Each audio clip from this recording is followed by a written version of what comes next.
Bueno, arrancamos. Estamos como en momentos ya de mayor preparación y definiciones, si bien muchos están como empezando los proyectos y consolidándolos en cuanto al concepto y demás. Me parecía bien establecer esta charla que habla sobre el tema, básicamente, que estamos tratando en PA, habitar la preexistencia y analizar un poco, reflexionar juntos algunas cuestiones que me parecen como importantes e interesantes a tener en cuenta. eh, Sobre cuáles son los temas que hay que pensar cuando uno arranca y aborda algún proyecto como estos, ¿no? Que tiene como otro tipo de complejidad. Va a durar unos 50 minutos y la idea es ir como con una serie de ejemplos y de conceptos, y ir trabajando analizando algunos proyectos, de manera que les sirva por lo menos la reflexión para después incorporarlos a las dinámicas propias de cada uno de ustedes. Entonces, algo importante a tener en cuenta es que hoy está muy de moda esta idea de no usar la tierra, ¿no? Tiene que haber como un tipo de ahorro y de conocimiento de qué pasa con las cuestiones que desarrollamos, con los edificios existentes, e intentar usar lo que tenemos alrededor. O sea, significa tratar de implementar y modificar, incorporar como propio mucho de lo que ya está construido. Hay un dicho que dice que hay que tratar de evita con la construcción, ¿no? Evitar si lo puedes hacer, ¿no? De construir. Entonces, partiendo un poco de esta premisa de que utilizar lo que tenemos como una de las posibles estrategias para no ocupar más tierra, entendiendo de que cada vez estamos poblando más las ciudades y los espacios vacíos y demás, es una cuestión interesante a comprender. Y conviene analizar esta idea de existencia, ¿no? ¿Qué significa el hecho de existir? ¿Qué significa vivir? ¿No? Una persona que vive, que lucha por su existencia, pero uno también se puede remontar al concepto de existencia desde el origen, ¿no? La idea de que puede haber como un ser supremo que ha generado mucho, barra todo, y que de alguna manera se le debe a él la construcción de todo lo que existe hoy, ¿no? Entonces, pero eso tiene como múltiples miradas en función de diversas creencias y demás, pero es interesante analizar el concepto de existir, ¿no? Lo que ya existe, lo que estaba previamente. Y esta preexistencia uno la puede analizar también acá, esta como acción y efecto de preexistir, que está de antemano, algo de origen, y esto uno lo puede asociar con esto que contaba recién, con esta imagen de cierta divinidad o cierto concepto del patrón universal, algo que estaba previamente, que ya existía previamente. Y eso es importante entenderlo, de que nos topamos con objetos que ya estaban en su lugar de origen, y de alguna manera nosotros somos invitados. Entonces, originalmente uno puede tener como ciertas dudas acerca de cuál fue la primera construcción. Si a la derecha en realidad esta inversión de qué contiene, quién es contenido, porque en realidad debería ser el libro el que contiene al otro, sin embargo es un poco esta arena granulada, más débil, la que contiene el conocimiento y demás. O esta idea de que hay un espacio entre que no sabemos cuál existe primero, si es un vacío, si es un reflejo, y cuál es la posición del objeto en este momento neutral. Esta idea de que hay como una preexistencia, y sobre todo un conocimiento previo.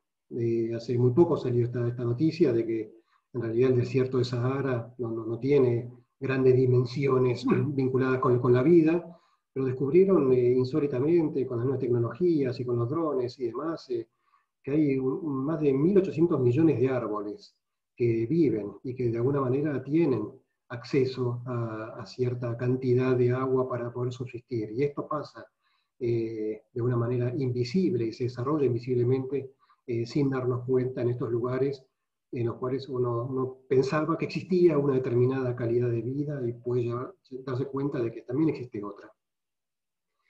Esta idea también de que hay unos momentos preexistentes y cada época tuvo sus creencias. Así como los egipcios, los griegos, los romanos, adoraban a múltiples dioses, ellos creían en una existencia más allá, y hoy creemos en una existencia también, y parte de los planteos es que uno no sabe qué va a pasar de acá a futuro, cuáles van a ser las creencias en ese momento. Hay estilos de arquitectura que existen y que muchos de los clientes y las personas que intentan desarrollar sus casas están como muy confiados y se sienten como muy cómodos desarrollando un estilo preexistente, ya sea un estilo moderno, minimalista, estas son fotos como muy catalogadas y muy básicas, o también estilos franceses, coloniales y demás. Existe también a lo largo del tiempo distintos espacios interiores, distintas decoraciones, ya sea en la década del 60, del 80, del 2000, del 2020, que va logrando como cierta depuración a lo largo del tiempo. O sea, existen ciertos momentos vinculados a múltiples cosas y esta reflexión es importante porque nos puede dar más elementos con los cuales poder diseñar. Existe un momento, este momento que planteaba el maestro de Whiplash a su alumno. Él lo llamaba mi tiempo, pero en realidad era el momento. El alumno, el baterista, se adecúa a la situación de la orquesta, entra en un espacio preexistente y como tal tiene que intentar cumplir como ciertas reglas, ciertas leyes para poder insertarse de alguna manera. Y a partir de ahí nos surge como ciertas preguntas, sobre todo cómo abordar este tipo de proyectos, más allá del ejercicio particular que tenemos en el taller, sino empezar a darnos cuenta cuáles son las situaciones posibles. Y dicen que no son tantas. Dicen que de alguna manera hay una posible estrategia de la reducción, de entender que hay un objeto al cual yo le puedo empezar como a sacar ciertas piezas, entendiendo qué es lo que sobra, comprendiendo qué es lo que falta, pero sacando lo que sobra inicialmente. Empiezo a reducir, empiezo a sustraer algunas determinadas cuestiones para alivianar el peso heredado de ciertos edificios que han quedado obsoletos en el tiempo. Existe una estrategia también por oposición, ¿no? de adición, de sumarle, de agregar objetos, de agregar cosas, situaciones programáticas, volúmenes, determinadas cuestiones que tienen que ver con tratar de armar como una nueva imagen, un completamiento, agregar algunas cuestiones que de origen no estaban incorporadas ni habían sido pensadas en su momento. Existe también una estrategia de la inserción, como yo coloco determinados usos, programas, circulaciones o de X situaciones proyectuales que uno considera oportunas en relación a una estrategia. O sea, la reducción de un proyecto, la adición de ciertos elementos, pero la inserción de algunas cuestiones en el corazón del objeto inicial, del edificio inicial, también es una estrategia implementada. Así como uno le inserta, uno le puede también agregar a un tipo de conexión, a un edificio paralelo que está a su lado, y el edificio original empieza a armar un diálogo entre el nuevo y el viejo, y cuáles son las cuestiones entre uno y otro, formulando, reformulando nuevas ideas, nuevos pensamientos. Existe también la posibilidad de demoler, de darnos cuenta de que el edificio en realidad, al edificio le sobran una determinada cantidad de usos, de metros, de agregados, de situaciones particulares que uno decide prescindir. Y no es una cuestión de reducir como en la primera estrategia, sino tiene que ver con demoler y a partir de ahí poder generar alguna otra alternativa. O la que se dice, que es la sexta estrategia, uno puede expandir, la estrategia de la expansión. Uno decide crecer, ya sea porque crece en altura, o ya sea porque crece hacia un costado, o hacia abajo, o hacia múltiples lados. Y no tiene que ver con esta idea de la adición como el punto 2, sino que la expansión es como otro concepto. Entonces a partir de ahí vamos a ir como deambulando en una serie de reflexiones. Y la primera tiene que ver con entender qué pasa con el espacio exterior. Uno comprende, uno tiene que comprender, nosotros como arquitectos, por qué conservar, por qué transformar, por qué cambiar lo que ya existe. ¿Cuáles son los motivos que me tienden a generar una modificación del objeto original? Y lo que se dice es que uno tiene que tener plena conciencia y conocimiento de lo que va a realizar. O sea, no podemos mover el lápiz de una manera alocada, trabajando el objeto, el edificio original, sin criterios, sino que tenemos que tener bien claro el porqué y tener conciencia y conocimiento. Entonces, dentro de este espacio exterior, originalmente, históricamente, hubo una serie de edificios, hoy consideradas ruinas, y hay pueblos, hay ciudades, hay edificios que reconocen la presencia de esta preexistencia y decide abrazarla, ya sea para contemplarla o para tratar de incorporarla como un elemento que ha perdido su uso a lo largo del tiempo, pero de alguna manera puede articular algunas situaciones de ciudad. Hay ciertas preexistencias, como le pasó a la Catón Basal, que les pareció, como era de ser muy sugerente, muy atractivas por su condición de origen, y decidieron, como ya hemos charlado una que otra vez, no hacer nada, solo unos simples trabajos rápidos y de mantenimiento. Reconocer cuáles son los lugares que uno decide no tocar, que decide no generarle ningún tipo de transformación, porque estaban bien, porque no hay necesidad de cambiarlos, y saber de una manera inteligente y muy sabia dónde producir la transformación. Porque en ese espacio exterior surgen oportunidades. Uno puede incorporar nuevos usos. Yo tengo mi escalerita con la cual subo a mi casa, pero puedo diseñar una alternativa de este cine, micro cine público para unos determinados amigos que tiene una proyección de la pantalla escondida detrás de este velo rojo. Entonces, con esta preexistencia de la casa, de la escalera y la situación de una determinada situación vinculada con la cultura, en este caso, nos da a pensar de que esta preexistencia puede ser utilizada dentro del espacio exterior.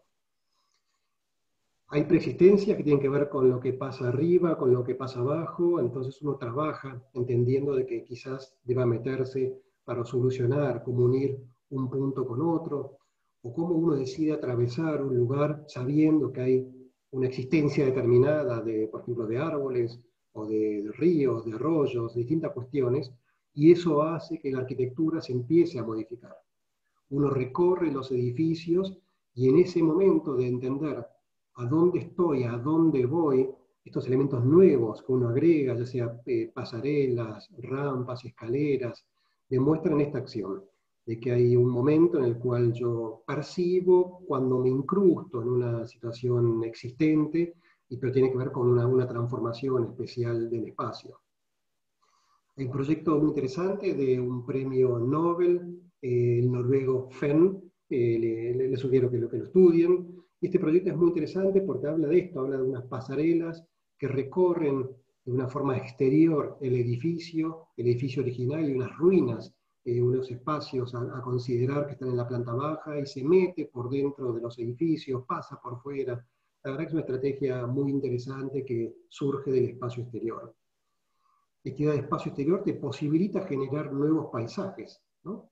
Ya sea porque uno construye en un puente de Brooklyn en New York, o porque decide intervenir, como las oficinas de Digital Scofidio y otros, en los puentes de Londres, incorporando nueva tecnología, entonces arman cierta dinámica de proyecciones. Es un proyecto muy interesante que está aplicado sobre un montón, sobre todos los puentes que van a lo largo del Támesis, en Londres. Esta idea de trabajar el espacio exterior sobre una preexistencia con distintas tecnologías e incluso reconociendo cuáles son las áreas de oportunidad, cuáles son los lugares. Este espacio en particular, que era un edificio destinado a unas cuestiones de la mafia en el sur de Italia, que después se transforma en un espacio público. Esta idea del espacio público como espacio exterior puede ser generado. Existe un espacio entre esta preexistencia, que puede ser una vivienda, y la vereda, la calle. O sea que reconociendo de que no hay un peatón, de que no hay un usuario determinado que circule por acá, se apropian de estos lugares y arman sus propios jardines en la planta baja, en un lugar que era público, de una manera. Esta idea de que hay un espacio exterior que puede ser trabajado. Es interesante esta propuesta de Ferrara, el Departamento de Artes Islámicas en el Louvre, donde se establece esta gran cubierta que transmite aire de flexibilidad en la planta baja y cómo articular y poner distintas exposiciones. Entonces el espacio exterior empieza a ser construido de alguna manera porque había una preexistencia en cuanto al borde, en cuanto a la configuración de los límites por un edificio previo, obviamente. Me interesa mucho la estrategia de Viaplana Piñón en Barcelona, en este Centro de Cultura Contemporánea, donde no solamente fuerza el edificio y lo tuerce arriba, lo inclina para que uno pueda ver el reflejo del mar atrás, sino también cómo se incorpora a estos proyectos en ese espacio exterior abrazado por dos edificios originales, pero entendiendo de que el edificio tiene que dar respuesta hacia ambos lados. Y de una manera inteligente, de una manera muy, muy literal, muy, muy intelectual, fíjense la fachada, que tiene como esta doble respuesta, un lado izquierda, un lado derecha. Entonces el edificio empieza a mediar, empieza a dialogar de alguna manera con lo existente, no solo a través de gestos, sino también a través de cierta estrategia material. Los edificios empiezan a configurar y a armar espacios exteriores con su presencia en relación a las existencias. Y quizás puede ser que armen un espacio exterior-interior, público, que atravieso, como la imagen de la izquierda de Rotterdam, de OMA en Rotterdam, o la imagen de la derecha de un espacio que se integra a un espacio exterior previo. O sea, la preexistencia era el gran vacío de esta gran plaza frentista sobre el terreno donde se posiciona el edificio, y el edificio reconoce y arma esta silueta, este recorte, como ven arriba a la derecha, integrándose al espacio existente.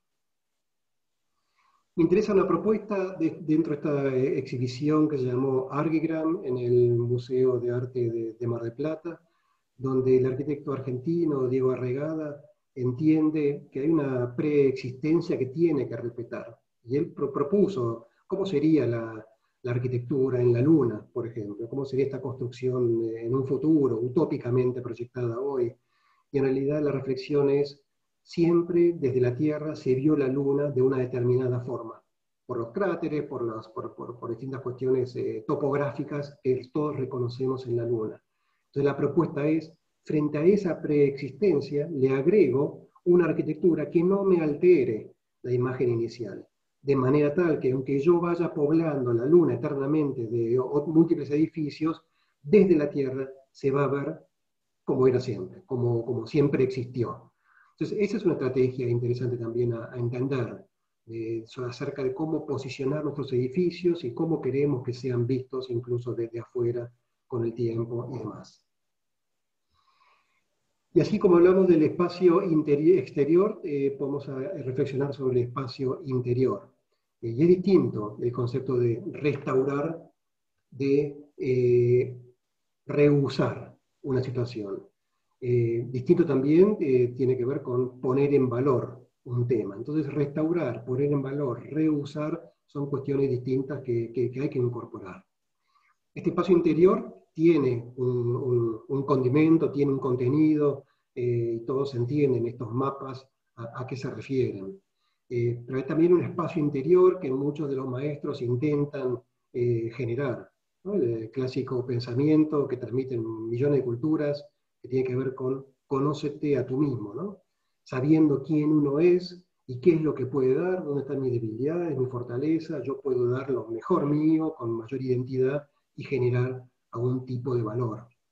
Entonces este espacio interior, el que está abrazado por el edificio, o el espacio que yo dejo en mi construcción, ¿no? Marina Abramovic y su pareja de entonces generan este espacio, y vos atravesás. El museo de Wright, el Guggenheim en New York, también habla de estas cuestiones. Hay espacios interiores, exteriores, interiores, que se empiezan a transformar. Los usos iniciales se empiezan a dejar de lado. Hay espacios interiores más minúsculos, donde empieza a haber como múltiples transformaciones y posibilidades creativas, con otro tipo de flexibilidad, con otro tipo de geometría. Entender que cuando uno tiene como el espacio preconcebido, bien claro, bien nítido, con leyes bien claras, uno puede recorrer de una manera y proponer otro tipo de situación, o de incorporar estratégicamente a unas nuevas cuestiones programáticas, patios y demás. No quiere decir que uno fuerce constantemente la relación entre la naturaleza y los edificios, pero va a generar estos espacios interiores la mayor cantidad de vínculos posibles. Entonces aparecen las escaleras, aparecen sistemas circulatorios, que son herramientas ideales para armar los proyectos y las estrategias. Todo espacio exterior, y vamos a ver más adelante, pero tiramos un bocadito, tiene que ver también con una reflexión sobre lo que pasa afuera. Y en muchos casos, como en el Palacio Ferreira, en Córdoba, Lucio Morini, invitado nuestro en el periodo de acompañamiento, arma esta cajita de vidrio, mostrando que hay alguna transformación en su interior. Y su interior, obviamente, ha sido transformado. El espacio interior reconoce que hay una situación preexistente que puede ser alterada. No el resto de la planta y la gran sala y la escalinata monumental que tiene el Palacio Ferreira y las salas de exposiciones, pero sí este lugar de antesala donde uno siente la presencia de una nueva manipulación y una nueva estrategia proyectual.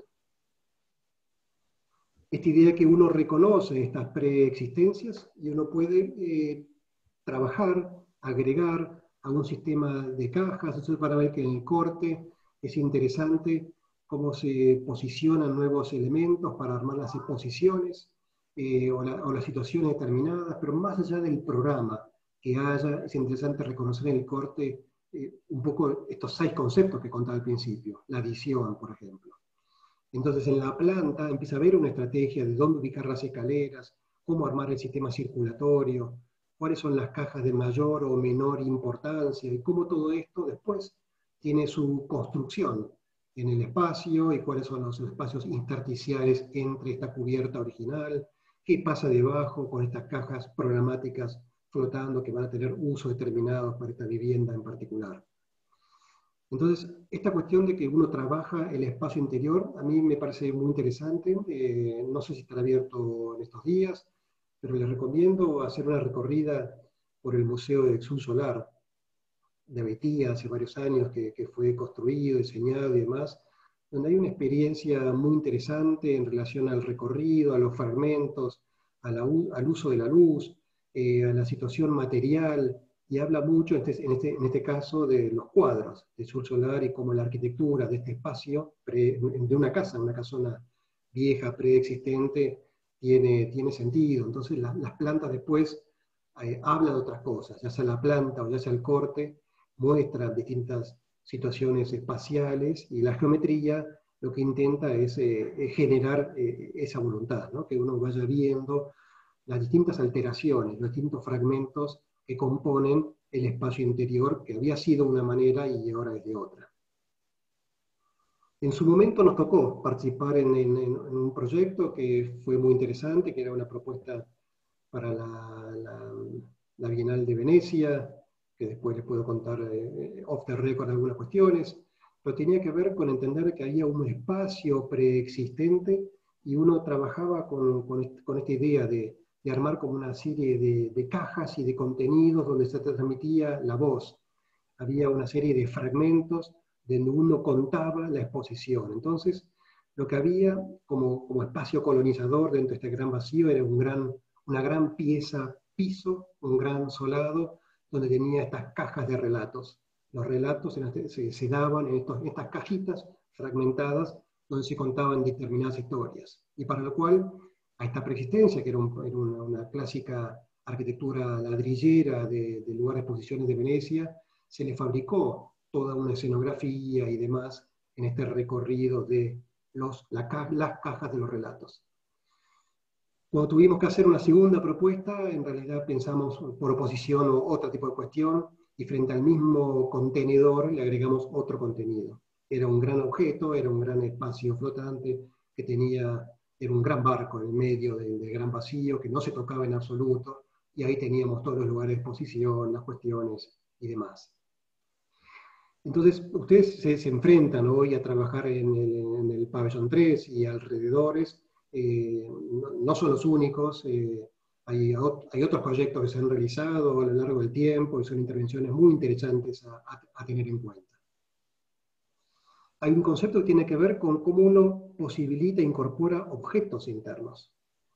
Y la reflexión sería, más allá de esto, hoy tenemos nuevas tecnologías, hay nuevos equipamientos, hay una nueva forma de vivir y de compartir con otros o entre todos el espacio. O sea, esta incorporación de nuevas cuestiones tecnológicas, equipamientos y nuevos usos del espacio nos lleva a entender que hay varias formas, y una es la estrategia de incorporar ciertos objetos.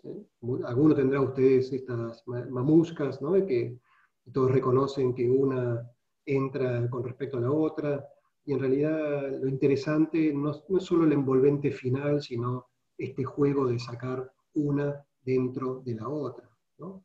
Entender que hay unos objetos cuyo objeto entendido conceptualmente, ¿no? Hay una situación interna, potente, que reconoce o intenta reconocer cuál es el lugar que me queda, dónde yo puedo entrar y armar mi situación. Y esto puede ser hecho con cierto disimulo o con mucha violencia. Hay objetos que se posicionan en lugares preexistentes, llámese los hutons de China en una ciudad o en otra, y las arquitecturas pueden tener más o menos en cuenta esta preexistencia y los puede llegar a condicionar de una manera o literalmente nada. Entonces, estos objetos van transformando, van armando un guión, van armando un recorrido y uno los posiciona de manera sistemática.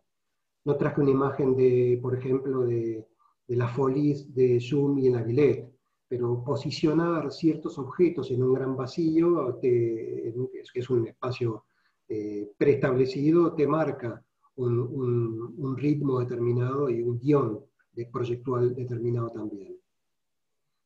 Hay objetos que uno posiciona dentro, viene con la grúa y los pone adentro, como la imagen de la izquierda, o intenta recomponerlos, reconstituirlos, como si hubiera sido alguna otra cosa. Hay objetos que se ponen muy violentamente dentro del lugar. Me acuerdo cuando recorrí esta obra en Berlín, de Gehry, que me llamó mucho la atención cómo se fabricó toda esta cubierta y este piso para meter esta gran sala, que se le accede por un puente X. Pero lo más interesante es el contraste que se genera entre el perímetro de madera, bien consolidado, muy neutro, muy seriado, con sus aberturas casi todas iguales, versus lo que pasa en este interior de una manera muy violenta. No es que uno lo quiera hacer así, pero es entender algunas estrategias y cuestiones, cómo son posibles. Entonces, alrededor de eso que mostraban, de este monstruo interno, hay una serie de recorridos muy neutros, y la fachada también, es una fachada muy neutra, muy seria en relación a lo que propone internamente. Lo que se diseñó en La Ballena, en el Centro Cultural, es la misma estrategia, es un gran objeto interior y cómo uno le fabrica el entorno para que esto se termine de lucir. Entonces el corte empieza a ser, como hemos charlado en clases pasadas, el elemento que te ayuda a comprender todo, porque uno ve lo que pasa arriba, lo que pasa al medio, lo que pasa abajo, cuál es la tensión diagonal que se ofrece entre un lugar y otro, qué yo rescato como nuevo, qué es lo que conservo, qué reuso de los lugares. Y esto después tiene su construcción material futura, y arma muchos lugares, porque el objeto lo que te promueve también es estar por encima del objeto, como vamos a ver más adelante. Y hay otros objetos, Nader Terani en su universidad en Australia arma esta situación, que tiene salas y tiene también recorridos, y construye todo un escenario, una cubierta, donde la presencia de este objeto en este gran patio central tiene como cierto sentido. Cuando nos tocó hacer un proyecto para la AMIA, que se transformaba en un gran centro cultural, había una decisión de generar como cierto vacío interior en lo que era el gran patio de armas y demás, y generar ahí la presencia del otro, ¿no? La presencia de este objeto que flota de alguna manera, generando un tipo de ágora inferior, y que iba a cargarse con las exposiciones y demás. Pero si vemos bien, es la presencia de un objeto determinado que intenta mediar entre el pasado, el presente, el futuro y demás. Entonces hay una serie de encuentros que se producen. Uno debe contemplar esta idea de transformar la preexistencia como un lugar adecuado para el presente y para el futuro. Yo transformo lo que está para que sea adecuado a lo que viene. Pero también uno transforma el sentido del espacio original, para que sea parecido o lo más adecuado a las cuestiones de lo que significa vivir hoy. Entonces uno se pone de acuerdo en cómo generar esta relación, este encuentro. Y el encuentro puede ser como muy silencioso. No me canso de mirar a Marina Abramovic cuando lo recibe a él cae de sorpresa, y lamentablemente él se murió hace muy poco, hace 15 días, o por ahí. Pero él aparece de incógnito, y ella con los ojos cerrados los abre y ve la presencia de su pareja, socio, al cual no veía de hace 20 años. O sea que hay un encuentro en particular, y en realidad una preexistencia, el vínculo entre ellos, esta relación, generaba muchísimo sentido, como no tiene sentido el que pasó antes ni la señora que pasó después. Entonces, esta idea de que los encuentros en arquitectura, cómo se relaciona un edificio nuevo versus el viejo, Zumthor lo tiene muy, muy claro en este museo, donde habla sobre recorridos y habla sobre ruinas, pero también habla sobre el detalle constructivo.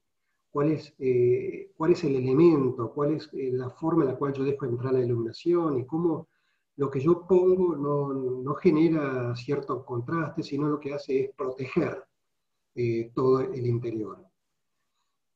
El interior puede ser de mayor o menor valor. No es tan importante la arquitectura de esta enorme e infinita cubierta que cubre los soldados de terracota en Xi'an, en China. Pero sí es interesante que esta preexistencia es de un valor terrible.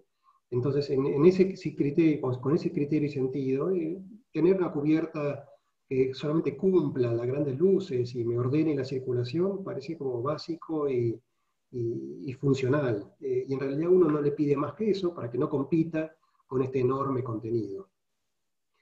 Y después estos encuentros pueden tener como otras alternativas, no tanto en la parte de arriba, sino en la parte de abajo, un original Sunoheta, de un edificio de la Biblioteca de Alejandría que abraza un edificio existente, produce un encuentro entre el nuevo, que es el edificio circular inclinado, y una casita más chica, más secundaria, pero que había que tener en cuenta.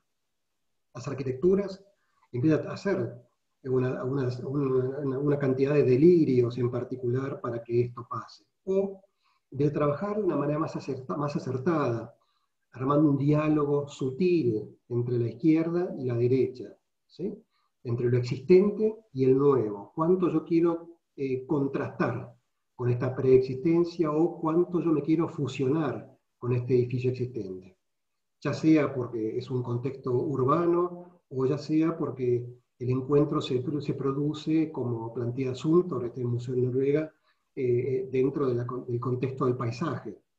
Pero la relación se produce en este encuentro que tiene que ver también con esta idea de conocerse uno mismo y entrar en esta dimensión de lo que era una mina en particular, porque acá se sacaba tal producto precioso, y entrar a estos lugarcitos semejaba a entrar a una profundidad tal. Hay conceptos en relación a la unión, ¿no? Y es importante saber que la arquitectura tiene una edad. La arquitectura vive por un tiempo determinado. Y dicen que en general no dura más de 10 generaciones. Y en el medio uno puede llegar a tener la oportunidad de transformar la imagen de los objetos. Entonces uno establece estrategias para unir un edificio con el otro.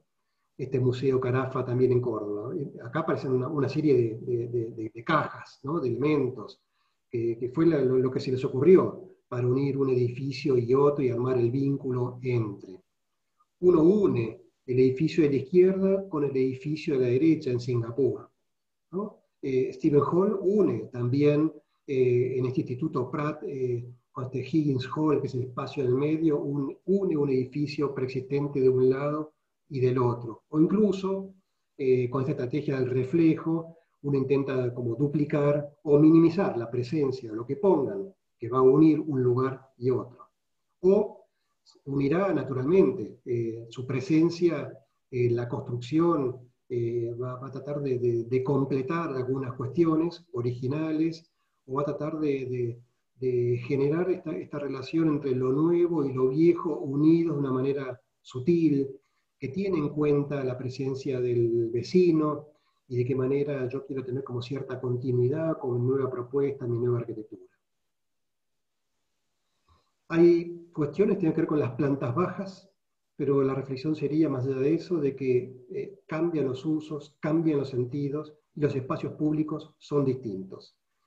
Entonces, nosotros, como usuarios, le damos significado a lo que hacemos, ¿no? Obviamente a la vida, pero a los edificios también. Cuando Gerson Negrón trabaja con el CAESA Forum, incide en varios niveles, pero me parece muy interesante cómo dinamita la planta baja. ¿Sí? Saca la planta baja, la vuela por completo y busca un sistema estructural que contenga el edificio flotando, más allá de que después le agregue algo por encima y la plaza de espacio público que genera frente, sino entender de que hay una planta baja, hay una cuestión de trazado de la planta baja. Esa es la misma estrategia que usaron también invitados nuestros cuando contaron del periodo de acompañamiento, como los Adamo, Fay, esta idea de también sacar la planta baja y generar como un nuevo diálogo, un nuevo vínculo entre interior y exterior de una manera más dramática, más intencionada. Y así como hablamos de las plantas bajas, podemos hablar de las cubiertas. Entonces las cubiertas son utilizadas.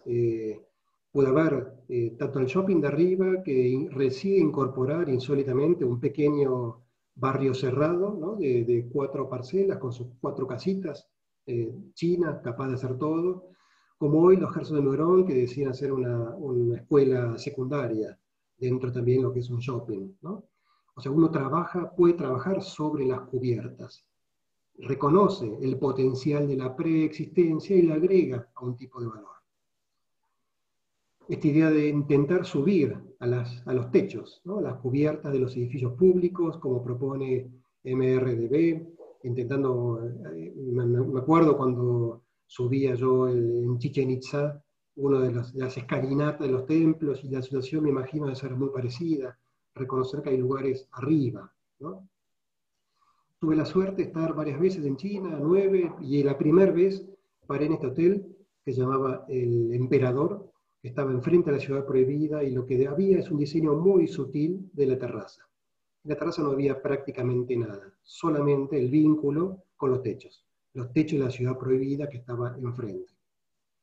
Entonces uno trabaja con las cubiertas, con los techos, intentando generar nuevas alternativas proyectuales en edificios quizás existentes, y a partir de ahí aparece toda una serie de esquemas que deberían implementar en esta dinámica proyectual que están haciendo, acerca de cuál es el sentido de las cosas, donde yo pongo el énfasis, el acento, los sistemas circulatorios, y yo cómo voy agregando valor.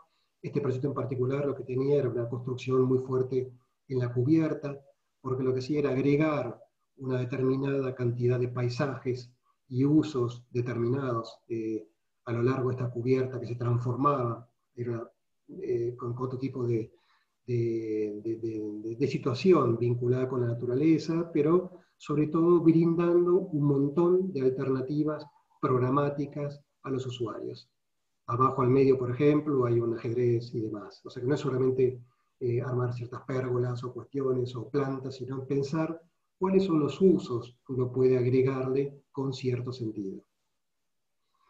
Uno trabaja sobre pieles, y así como puede uno trabajar el interior, el espacio interior, sin tocar la envolvente, uno puede incidir en la piel, entendiendo que la piel es un poco lo que protege el interior, ¿no?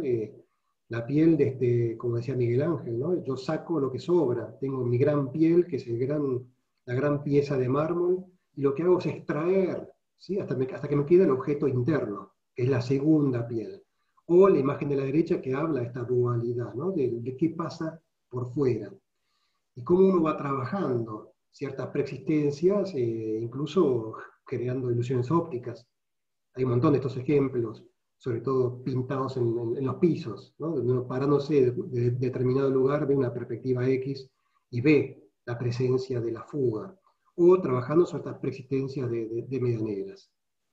Pero el concepto de la piel, la envolvente, es interesante cómo lo trabaja Cristo en sus envolventes, cuando trabajaba sobre el Reichstag y en los puentes y en los parques, entendiendo de que su material es tanto la envolvente en sí, pero más aún lo es el objeto. Es la preexistencia que le da la posibilidad a él de generar esta obra singular, artística y demás. Ahora, este concepto de envolver una preexistencia es lo mismo que es la misma estrategia que hacían los Periférix en París, en Francia, donde deciden, como el Principito, ¿no? En realidad, como dice, que en realidad es una boa que se traga el elefante, es una gran piel envolvente que se come todo. Se come el piso, el banquito, el asiento, la luminaria, el árbol, prácticamente todo. Y uno puede comerse todo también de una manera más violenta, en este sentido más china, donde empiezan a haber como capas sobre capas, o como hace también la oficina holandesa, de entender de que uno reconstruye y genera nuevos límites con una nueva tecnología, con un nuevo material, pero surge también de trabajar una preexistencia, ¿no? Como recompone la fachada y una invención material en este sentido, con estos, como si fueran ladrillos de vidrio determinados. Y esta idea de que hay una piel y un envolvente, también es concebida en este edificio. Un edificio que quiere ser ícono, porque le exigen ser ícono, que nos contaban también en el periodo de acompañamiento, donde en realidad lo más interesante es el proceso constructivo, porque hay una preexistencia que es la imagen de la izquierda. Yo construyo toda la estructura, hago las 4 paredes de punta a punta, hago todo el objeto. Y una vez que tengo el objeto posicionado, ahí lo empiezo a llenar. Entonces ahí le meto una determinada cantidad de losas, ¿sí? Y el aventanamiento es lo que me queda. En realidad lo que hace es construir este vacío de la izquierda. Y lo llena con losas, con programas y demás. Después, uno decidirá, en este caso no, pero en otros sí, cómo esta preexistencia versus el nuevo uso que yo incorporo en el interior del edificio merece ser tratada. Y en muchos casos puede llevar a anular las ventanas originales y a establecer un nuevo contrato, ¿no? Un nuevo vínculo entre interior, exterior y cómo yo voy mostrando la estrategia en sentido de la construcción de la imagen. O sea, las ventanas, puedo utilizar un sistema piel envolvente con estos materiales de desecho, o puedo construir, como la primera arquitectura de Herzog de Meuron en Basilea, estas envolventes sobre edificios existentes, que tiene mucho más sentido en estos paisajes, en estos climas más inhóspitos, que son muy fríos en invierno, y necesitan sí de esta tecnología, de entender que hay una doble piel, pero lo que hace es proteger uno versus el otro. Entonces uno rehúsa, uno no restaura, no pone en valor, sino que en muchos casos rehúsa el tema, entendiendo de que hay huellas originales del edificio. El edificio tiene una historia, tiene un uso determinado, se usó de tal forma y los habitantes, los usuarios eran tal, ¿no? Y generaban como la imagen en la izquierda un poco las huellas de lo que fueron haciendo. Uno rehúsa los edificios, así como Krzysztof Wodiczko, el artista polaco, entiende de que ahí puede proyectar y contar historias, estas manos moviéndose dentro de una persona que había sobrevivido a la bomba atómica de Hiroshima, contando unas cuestiones con audio, pero sobre todo con imágenes. O sea, hay preexistencias de que uno las puede como reusar, y hay otras que no. Hay otras que no fueron pensadas o hasta ahora no han sido como reutilizadas, y tiene que ver sobre todo con el entendimiento de todas estas infraestructuras obsoletas que suelen adjudicarse a los mundiales, los Juegos Olímpicos sobre todo, que no han sido planificadas, y que uno no entiende y no encuentra el sentido de cómo debe transformarlas, ¿no? Como de preexistencia que no tiene uso futuro a no ser que se lo dé. Y se lo puede dar, porque en realidad la Tate de Herzog de Meuron tenía un uso inicial de una determinada manera y fue transformada. Los hilos de Dorrego, para aquellos que viven acá por Capital, en Palermo, eran de una determinada forma y fueron transformados, y también esperan esa respuesta, pude esperar los hilos de Puerto Madero, y a partir de ahí, entender que hay una persistencia tal los puede llevar a producir cualquier cosa. Cualquier proyecto trabajando sobre estas cubiertas, rehusando estas cuestiones, entendiendo de que cambió, ya no hay más granos, no es un silo, sino tiene como otra voluntad, porque ha quedado obsoleto el uso para el cual estaban asignados. Esta vía de tren de Dillers-Cofidio dejó de tener sentido, entonces ahí tiene mucho más sentido la presencia de Highland Park en New York. Pero surge de una preexistencia y trabaja rehusando tanto ellos como lo mismo en Corea, por ejemplo, donde se arman estos temas, o si tengo una preexistencia, una vía, y esta vía reconozco que no sirve para nada, porque ha quedado en desuso, uno puede proponer otras cuestiones acerca de los modos de habitar, de armar estos vagoncitos temáticos donde yo vivo y me imagino que me puedo llegar a trasladar, aunque después no se mueven ni se trasladan, pero invento un sistema que tiene como objetivo hacer uso de una cuestión determinada que ya era obsoleta y no se usaba más. Esta idea de que reuso el contenedor, o es parecido a lo que sería la ópera de Sydney, me parece que esta presencia de este edificio en Hamburgo, de Herzog de Meuron, transmite eso. Pero no es solamente agregarle por encima, sino también entender cuál es la espacialidad que genero en su interior, cuál es el corte que vincula planta baja con el contenido, con lo nuevo que yo le estoy agregando por encima.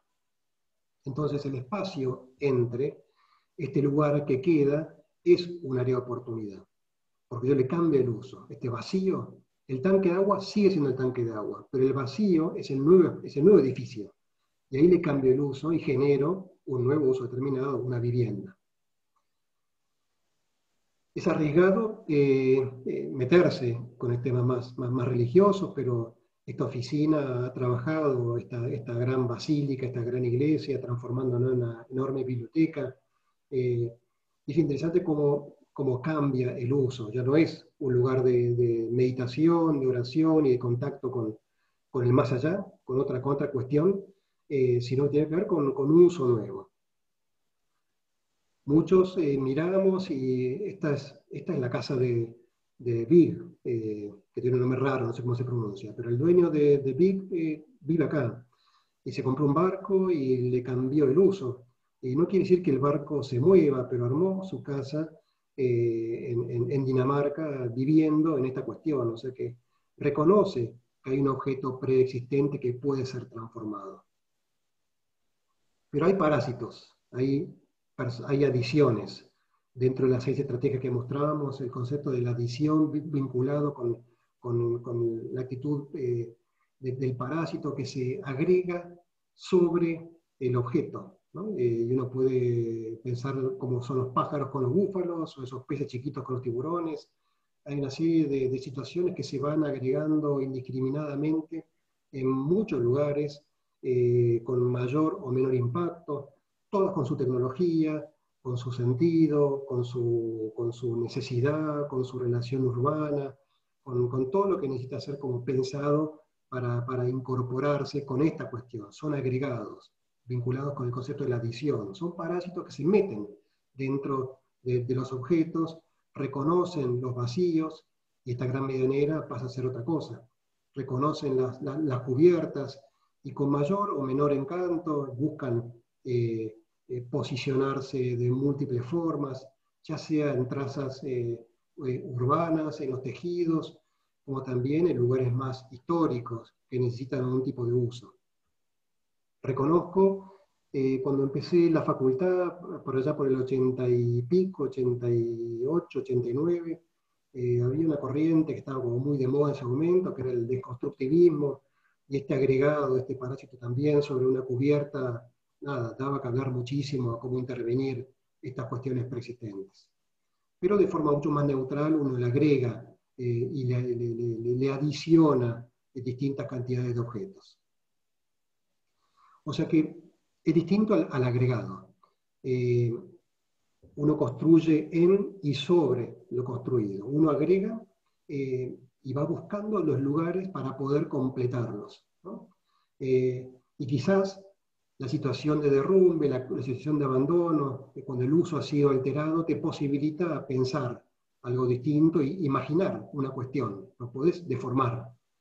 Vos podés trabajar artísticamente sobre espacios, sobre lugares preestablecidos que tienen ciertas condiciones, y no son solo los arquitectos los que agregan cosas, sino que de forma muy natural, acá cerquita, en cualquiera de estos lugares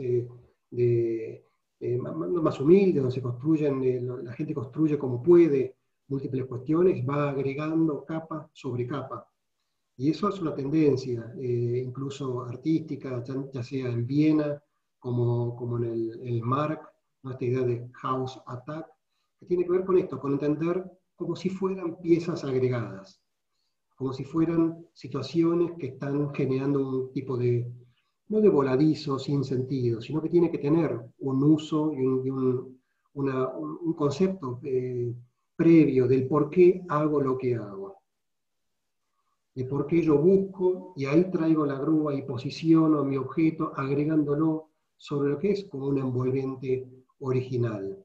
Como yo agrego a ciertas preexistencias completamientos que van a reconocer el clima, van a reconocer las distintas cuestiones, van a establecer vínculos y relaciones con los accesos. Voy agregando de a poco algunas cuestiones que sirven para entender mejor la dimensión de los edificios.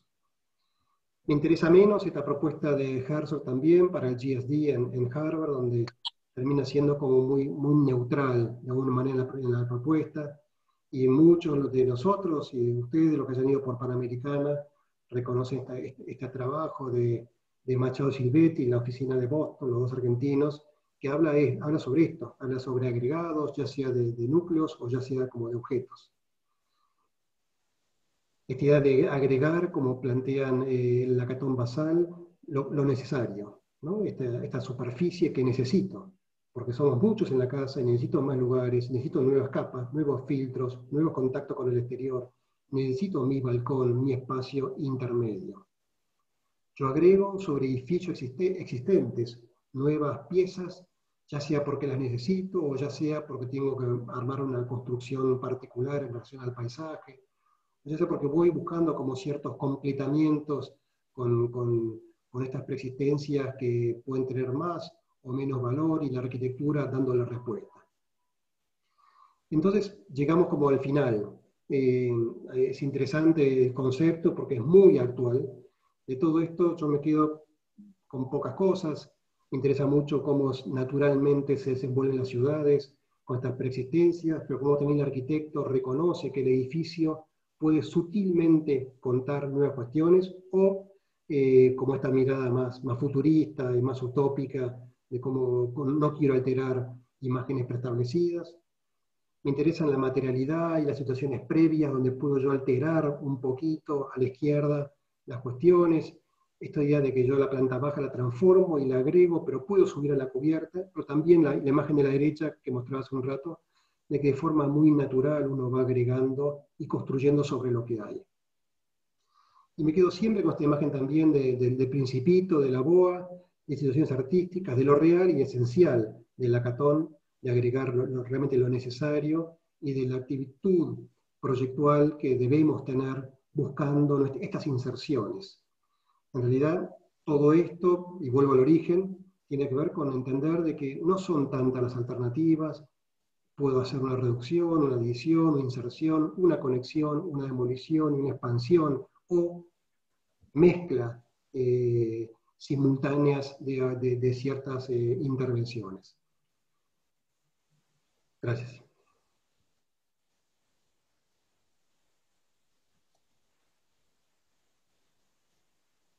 Buenísimo, Hernán. Me encantó. Creo que es un poco el espíritu, ¿no?